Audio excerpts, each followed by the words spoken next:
Reflecting on a record-setting spaceflight, an update on pre-launch activities for Artemis 1, and launching the first private astronaut mission to the International Space Station. A few of the stories to tell you about this week at NASA. NASA astronaut Mark Vande Hei is safely back on Earth following his record-setting 355-day mission aboard the International Space Station, the longest single spaceflight in history by an American astronaut. Our Johnson Space Center hosted a virtual news conference on April 5th, during which Vande Hei reflected on his mission. It was not about any record for me at all. It's just the opportunity to work with a really good sense of purpose in a job where we get to help out all of humanity. The number of days was not that important to me, and I think that helped me react to whether it was going to be comfortable with it being either a shorter mission or a longer mission like it turned out to be. Data from Vande Hei's mission will help us prepare for the effects of long-duration spaceflight on the human body as we continue our plans to return astronauts to the Moon under the Artemis program in preparation for eventual human missions to Mars. As of April 5th, teams at our Kennedy Space Center were preparing for the next attempt at the Artemis 1 wet dress rehearsal test with our Space Launch System rocket and Orion spacecraft, pending range availability and restoration of propellants and gases during the test. Engineers did accomplish several test objectives during two previous test runs that will help prepare teams and the integrated systems for launch. This wet dress rehearsal marks the first use of new systems at Kennedy's Launch Complex 39B and is the last major test before the uncrewed Artemis 1 launch.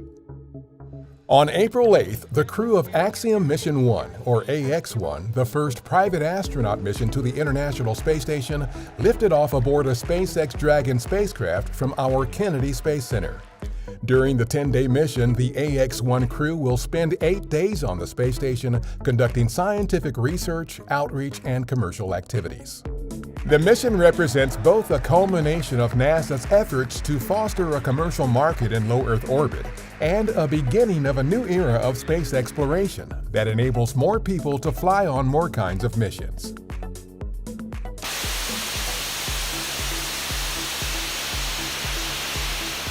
Northrop Grumman and Lockheed Martin engineers recently conducted a final hot-fire test in Promontory, Utah, of the abort motor built for the Launch Abort System on NASA's Orion spacecraft, qualifying the system for missions with crew beginning with Artemis 2. In the event of an emergency on the launch pad or during ascent, the Launch Abort System is designed to safely lift Orion and its crew away from the launch vehicle. NASA was well represented at the Space Foundation's 37th Space Symposium April 5th through 7th in Colorado Springs, Colorado. Our Deputy Administrator Pam Melroy gave a speech highlighting our Moon to Mars strategy. There was also a panel discussion about our Artemis program working with industry partners to help build the space economy.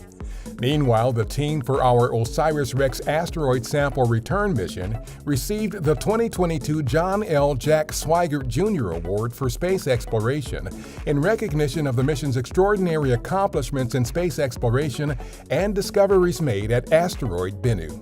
That's what's up this week at NASA. For more on these and other stories, follow us on the web at nasa.gov/twan.